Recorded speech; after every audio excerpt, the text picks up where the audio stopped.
कुछ करती थी उनके लिए, इतना तक पूरा खर्चा चलाती थी, इतना तक मोबाइल भी दे दी थी, गाड़ी भी दे दी थी, कमरा बनवा लिए थे, घर बनवा लिए, इतना तक अंडरवियर तक खरीदती थी, उनका कपड़ा खरीदती थी, हर चीज मारकर गाड़ दिए हैं हम टंकर में।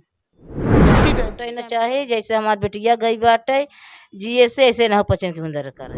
नमस्कार, इस वक्त हमारी मौजूदगी प्रयागराज जिले के करछना क्षेत्र में है, जहां आपको बता दें कि यहाँ पर एक सरफिरे आशिक ने अपने ही प्रेमिका की जान लेके फिर दूसरे लड़की से रचाई है शादी। उनका परिवार, पीड़ित परिवार हमारे साथ है, इनसे बातचीत करेंगे क्या है पूरा मामला। तरीके से सरफिरे आशिक ने अपनी प्रेमिका की, जिससे उसकी शादी होने वाली थी, उसकी हत्या कर देता है। हत्या करने के बाद फिर खुद जो है, हत्या करने के तीसरे दिन बाद ही वो दूसरे लड़की से शादी रचा लेता है। शादी आपका गुलाब कली। अच्छा, क्या मामला, क्या समस्या थी, और जो लड़का था क्या नाम था उसका? आशीष जी, आशीष प्रेमी बताया जा रहा है। आशीष का घर कहाँ है? मुंगारी जी, प्रयागराज के मुगारी ही गांव में आशीष नाम का लड़का रहता था, जो एक लड़की से प्रेम करता था। उसका परिवार जो है शादी के बंधनों में उसको जोड़ दिया था, यानी कि इनके परिवार वाले भी और उनके परिवार वाले भी शादी के लिए राजी हो गए थे। इन दोनों का 10 साल से, कितने साल से चल रहा था?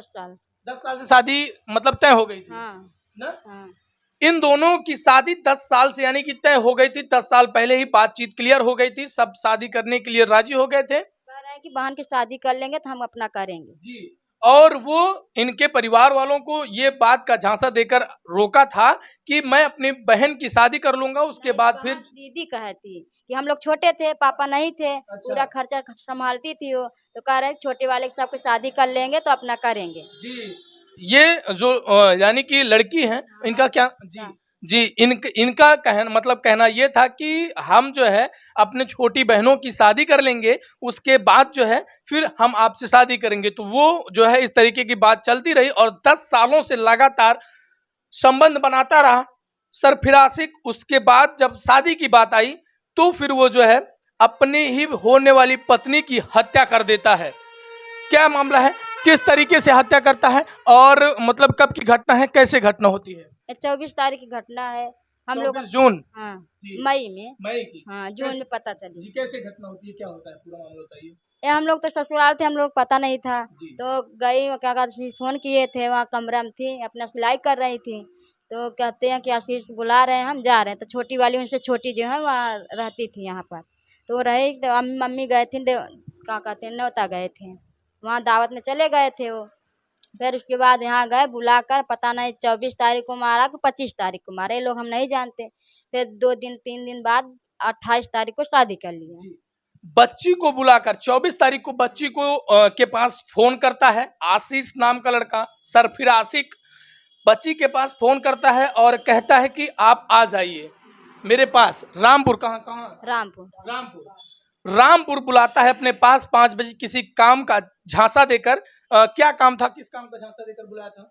अरे ये तो नहीं मालूम, कहीं जाना था या कुछ काम था या कुछ कागज वगज था, वही चीज के लिए बुलाता था। अच्छा। या कुछ फार्म वार्म डालना था, वो भी करती थी जी। किसी बात को लेकर वो बात को लेकर कोई काम का बहाना देकर, झांसा देकर अपनी होने वाली पत्नी को अपने पास बुलाता है और उसके बाद फिर जो है हत्या कर देता है साहब। इतनी बड़ी दर्दनाक घटना को अंजाम देता है और ये घटना करने के 3 दिन बाद ही वह दूसरी लड़की से शादी रचा लेता है। अब आप समझिए कितना बड़ा सरफिर आशिक रहा होगा और किस तरीके के जघन अपराध करते हुए, इस तरीके का जघन अपराध करते हुए उसके हाथ भी नहीं कांपे होंगे कि उस होने वाली पत्नी से प्यार भी करता था। 10 सालों से इन लोगों का संबंध चलता था, ये आते जाते थे, घर परिवार में रहते थे और सब कुछ अच्छा चलता था। इनके लिए क्या करती थी, कैसे क्या था? सब कुछ करती थी उनके लिए, इतना तक पूरा खर्चा चलाती थी, इतना तक मोबाइल भी दे दी थी, गाड़ी भी दे दी थी, कमरा बनवा लिए थे, घर बनवा लिए थे, वहाँ दर हर चीज कर रहे थे। कौन कर रहा था ये सब? दीदी कर रही थी हमारी। शादी के पहले ही जो लड़की है वो अपना किसी तरह से ब्यूटी पार्लर का काम करती है और सिलाई मशीन का काम करती है, यानी कि कमाती है, खर्चा निकाल लेती है। वह बच्ची अपने होने वाले पति के लिए गाड़ी खरीद के दी थी। क्या क्या खरीदती और कैसे क्या क्या दी थी? इतना तक अंडरवियर तक खरीदती थी, उनका कपड़ा खरीदती थी, हर चीज देती थी उनको। आप समझिए साहब कि एक एक चीज जो भी होता था वह बच्ची खरीद के देती थी, सिर्फ इसीलिए कि होने वाले पति हैं, कभी ना कभी हमारा घर परिवार बसेगा, हम साथ रहेंगे और खुशियों से अपने जीवन को जिएंगे। लेकिन उन्हें क्या पता था साहब कि हमारे साथ आशीष नाम का लड़का इस तरीके का है कि घटना को अंजाम दे देगा कि हमें वो खुशी ही नहीं देखने को मिलेगी जिस खुशी के लिए हम पूरी जिंदगी लगा दे रहे हैं दांव पे, और जो कमा रहे हैं वो भी उसी को दे रहे हैं। उसके नाम प्लाट व्लाट भी लिए थे। हाँ, प्लाट लिए थे, प्लाट लिए थे, वहाँ कमरा बनवाए थे, गाड़ी भी भेजा, हर चीज दी थी उनको। अब समझिए साहब, वह लड़की अपने खून पसीने की कमाई से उस लड़के के नाम जमीन भी ले रखी थी, प्लाट भी बनवा रही थी, शादी होने के पहले ही घर तैयार कर रही थी, लेकिन उस घर में नहीं रह पाई। सिर्फ और सिर्फ कारण आशीष बनता है, सरफिरा आशिक बनता है। उन लोगों के ऊपर पुलिस की कार्रवाई कैसी होती है, कैसे आप लोगों को पता चलता है, क्या है उस टाइप उस दिन का पूरा मामला? उस दिन के मामला यह है कि वहाँ फार्म गए थे, डाले थे हर चीज़, एप्लीकेशन डाले थे, भाई भी गया था, एक बड़ा भाई नहीं था, तो छोटा वाला भाई जानकार नहीं है, थोड़ा थोड़ा ऐसे करके अपना डाला था। फिर उसके बाद 2 दिन 3 दिन नहीं करा, फिर साथ में जाता था, फिर उसके बाद आया यहाँ पर कौन साथ में जाता था? वही आशीष। देखिए साहब, आशीष साथ में भी इन लोगों के जाता था, घटना को अंजाम देने के बाद भी इन लोगों के साथ में जाता था। इसलिए जाता था कि इन लोगों को पता ना चल पाए और कोई शक ना हो पाए कि वो जो है इनकी बिटिया की हत्या कर दिया है और अपने होने वाली पत्नी की हत्या कर दिया है। अपनी खुशी बसने से पहले ही अपनी खुशी उजाड़ दिया है। लेकिन उसको क्या, उसको तो दूसरी खुशी से प्यार हो गया था, वो दूसरे से शादी रचा लिया था ना। उसके बाद रचाया था। अच्छा, जब मार हाँ, दिया तब। मार दिया था उसके बाद। तो कैसे क्या हुआ, क्या पता चला, कहाँ जाता था साथ में आपके? अरे कहीं भी गायब, तो बस करछना जा रहा था, इसलिए थाने पे जाता हाँ था। थाना पे जा रहा जी, था। तो कैसे पता लगा, कैसे आप लोगों को शक हुआ? शक यही हुआ, क्या कहते हैं, बाबा बड़ा वाला भाई आया, फिर उसके बाद छानबीन होने लगी, तो कहा किसके पे शक है तुम्हारे लोग के, कहा कि कुछ नहीं, किसके साथ जाती होती नहीं थी, और शाम को कहीं भी नहीं जाती थी वो, और जाती थी इनके साथ में जाती थी, बस हो गया। यही सी बात पे उन लोग का मोबाइल ले लिए। फिर उसके बाद छानबीन करने लगे तो उनको पकड़ा दिए, पकड़ के रख दिए। फिर उसके बाद पुलिस छानबीन करने लगी, मारपीट पड़ी तो बताएं।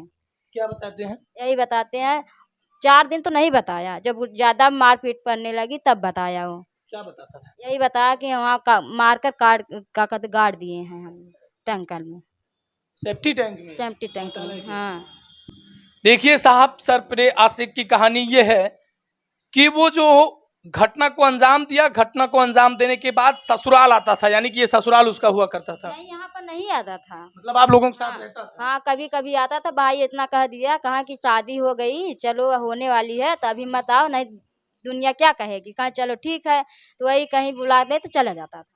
उनके साथ जाता था, इसलिए जाता था कि इनको शक न हो। यहाँ तक वो थाने पर भी गया था और ये तहरीर लिखाने की इनकी बिटिया कहीं खो गई है, मिल नहीं रही है उनके साथ। लेकिन जब पुलिस वालों ने इन लोगों से पूछा कि किसके साथ आपकी बेटी जाती थी, किसके ऊपर आप शक कर रही हैं, कौन ऐसी घटना को अंजाम दे सकता है, तब फिर जो है ये लोग कहते हैं कि एक ही व्यक्ति है जिसके साथ हमारी बेटी जाती थी, वो आशीष है ना। आशीष है, आशीष के साथ हमारी बेटी जाती थी। तो पुलिस वालों ने जब हाई टॉर्चर दिया, पुलिस वालों ने जब उनके ऊपर जो है हाई कस्टडी में उनको लेते हैं, रिमांड पे लेते हैं, 4 दिन तक वो कुछ नहीं बताता है। 4 दिन बाद साहब वो उगलता है, कहता है कि हमने अपनी होने वाली पत्नी का गला घोट कर सेप्टी टैंक के शौचालय में डालकर उसके ऊपर से प्लास्टर करवा दिया। हाँ करवा दिए।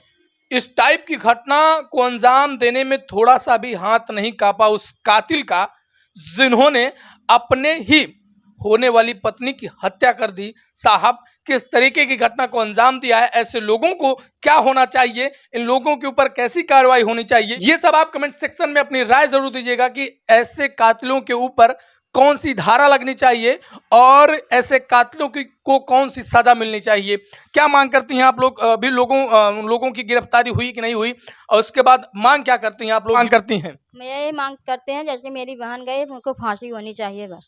जी। और उनके कुछ घर में लोगों बुलडोजर चलना चाहिए। बुलडोजर चलना चाहिए। कुछ लोग जो है गिरफ्तार हुए कि नहीं? हाँ हाँ सब हो गया वहाँ तक। कुछ लोग गिरफ्तार हुए हो हैं? गया है ना, पर छूटे न चाहे जैसे हमार बेटिया गई बाटे जिए से ऐसे न पचन के अंदर कर। ये देखिए साहब, इन लोगों की मांग है कि ऐसे लोगों के ऊपर बुलडोजर चलना चाहिए, इन लोगों के घर के ऊपर बुलडोजर चलना चाहिए, घर ध्वस्त हो जाना चाहिए, और जिन्होंने ऐसी घटना को अंजाम दिया है, जितने भी लोग शामिल थे, सब लोगों को उम्र कैद होनी चाहिए, जेल से बाहर ना निकल पाए, और अगर हो सके तो इन लोगों को फांसी दे देनी चाहिए, क्योंकि ऐसी घटना को अंजाम दिए हैं साहब, जिसे सुनकर दिल हिल जाता है। इसको लेकर आप क्या समझते हैं? कमेंट सेक्शन में अपनी राय जरूर दीजिएगा। इस पीड़ित परिवार को कैसे न्याय मिले ये भी लिखिएगा। मिलते हैं अगले वीडियो में। कैमरामैन ब्रिजेश साथ में अमित कुमार, तब तक के लिए नमस्कार, धन्यवाद।